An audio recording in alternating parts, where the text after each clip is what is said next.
ఆత్మ 25 గంటల తరువాత ఇంటికి ఎందుకు వస్తుందో మీకు తెలుసా? ఒక వ్యక్తి చనిపోయాక యమదూతలు వచ్చి ఆత్మను యమలోకానికి తీసుకుని వెళ్తారు. అతను చేసిన కర్మలను చూపించి మళ్ళీ 24 గంటల తర్వాత ఆత్మని వాళ్ళ ఇంటి దగ్గర వదిలేసి వెళ్ళిపోతారు.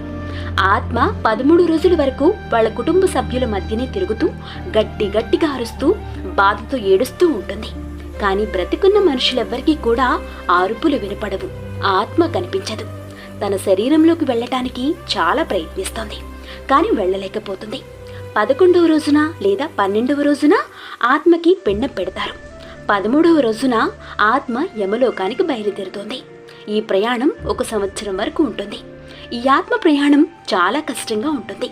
11వ రోజున లేదా 12వ రోజున పెట్టిన పిండం ఆత్మకు సంవత్సరం వరకు భోజనంలో ఉపయోగపడుతుంది. ఎవరైతే పిండం పెట్టరో వాళ్ళని యమదూతలు